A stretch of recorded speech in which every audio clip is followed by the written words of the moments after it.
Қайырлы таң, құрметті достар, құрметті қазақ елі. Бүгін сіздердің сұрауларыңыз бойынша және де жолымыздың жүруіне байланысты Ақтау Бекет-Ата жолын сіздерге түсіріп көрсетеміз.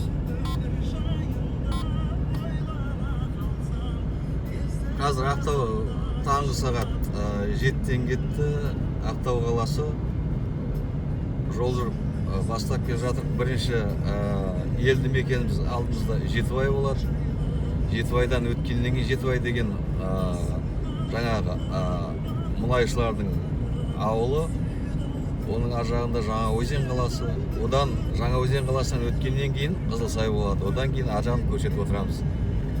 Мына спидометрді 0-ге қойдым.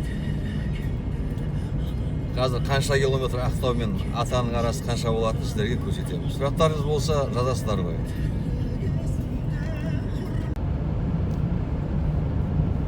Құрметті достар, келе жатқан жолымыз Ақтау Жетібай жолы. Көріп отырсыздар, жолдың сапасы өте жақсы. Ешқандай сұрақ жоқ бұл жерде. Қарап отырсаңыздар, жақсы. Машинаның жылдамдығы да жаман емес. Осы күнде Жетібай елді мекеніне дейін жол осылай болады. Оның ар жағында сәл жол асфальт, бірақ сәл сапасы төмендеу болады. Жол жүріп келе жатырмыз. Қалың тұман.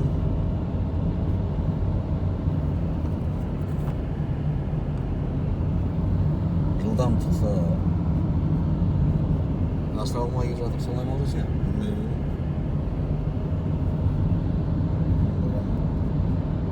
Асықпай барамыз, я. Қарақия ойпаты. Теңізден кейіннен 116 метр төменде.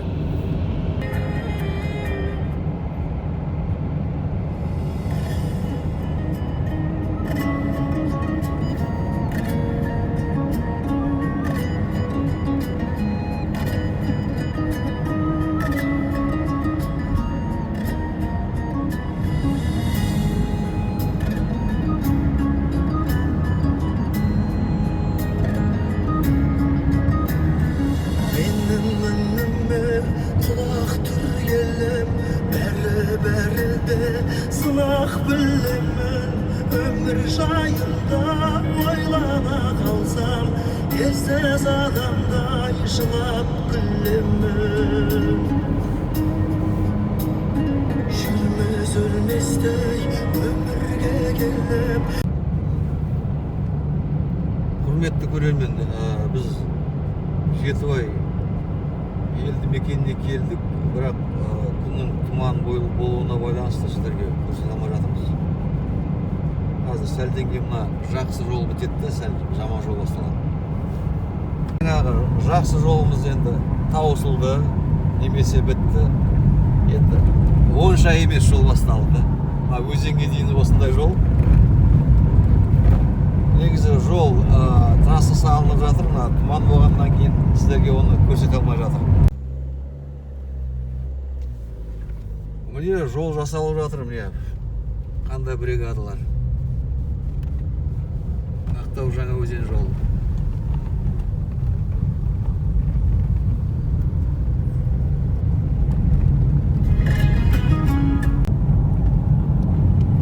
Жаңаөзенге келдік.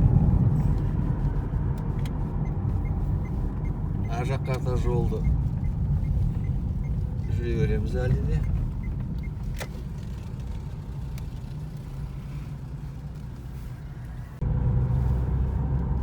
Көрермендер, біз Жаңаөзен қаласынан өтіп бара жатырмыз. Ақтау қаласынан осы уақытқа дейін келгеніміз 158 километр болды. Жол негізі жаман емес.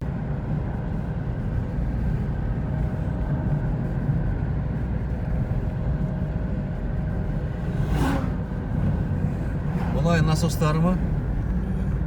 Аталады ма? Жасап тұр ма? Жасап тұр. Жасап тұр ма?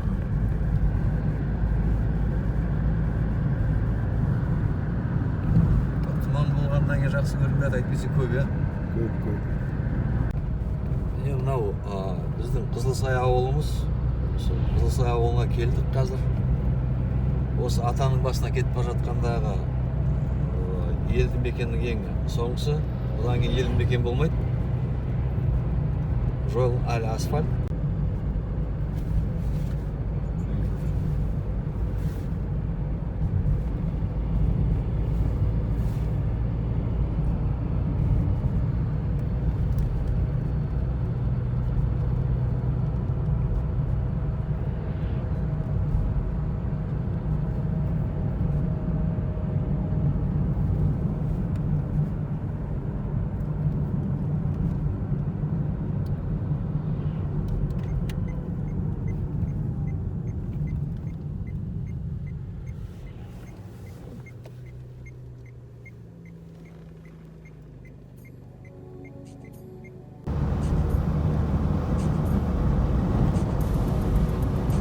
Атаның жолымен келе жатыр.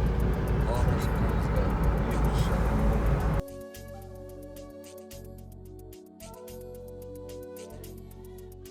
Асфальт. Жақсы асфальт. 70 шақырымда жол жұмыстары жүріп жатыр. Содан кейін солға бұрылып жолсызбенен кетіп бара жатыр.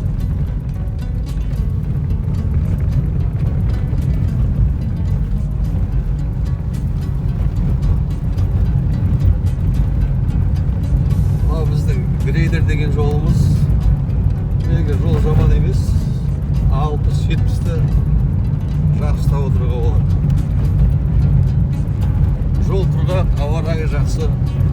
Көктем айы. 270 шақырымда асфальт бітті.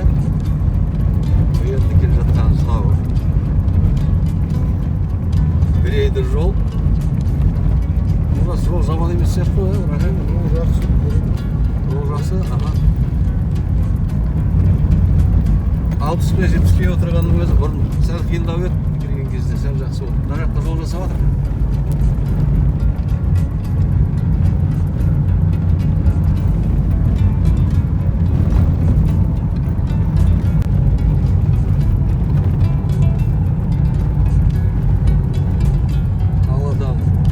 Ақтау қаласынан 218 километрдей Шопан ата кесенесі, соған жақындап қалдық.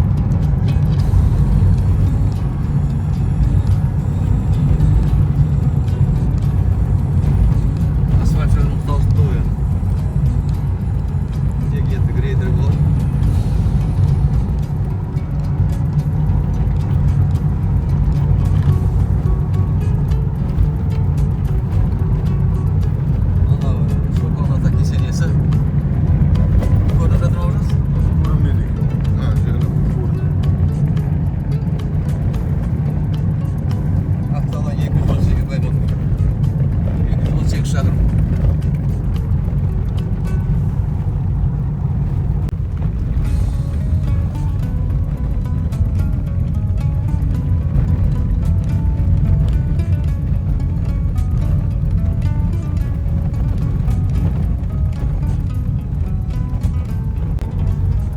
Құрметті көрермен, біз Шопан атада болып жатырмыз қазір.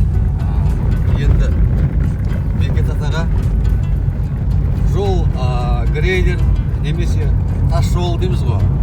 Ана трактор өтіп кеткен. Жол жаман емес. 60-70 пенен жүріп отыруға болады.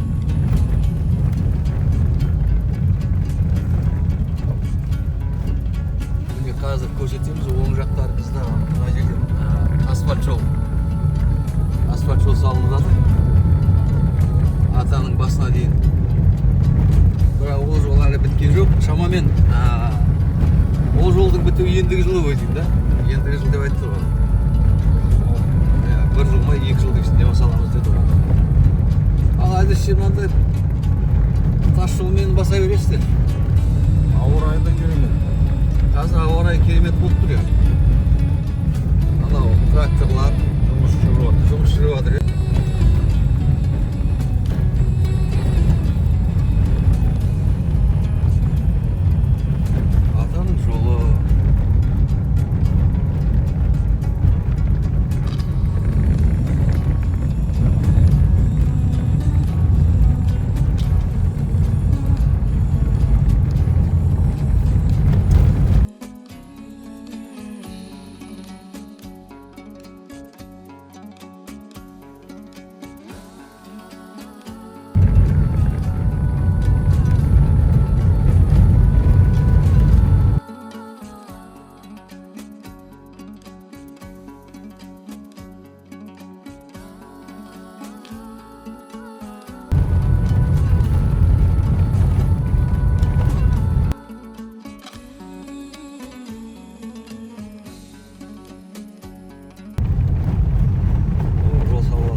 көрермендер, біз бүгінгі жолымызды аяқтап келе жатырық. Бекет ата мешітіне уже келдік. Жолдың ара қашықтығы 290 километр. Ақтау қаласынан осы жерге дейінгі жолдың жартысынан көбісі жасалған. Бір 60 километрдей жер қалған жердің бәрі асфальт. Жолда енді келсеңіздер болады негізі. Қандай сұрақтарыңыз болса, сұрақтарыңызды қойсаңыздар болады. Жақсы, көріскенше күн жақсы болсын, сау болыңыздар.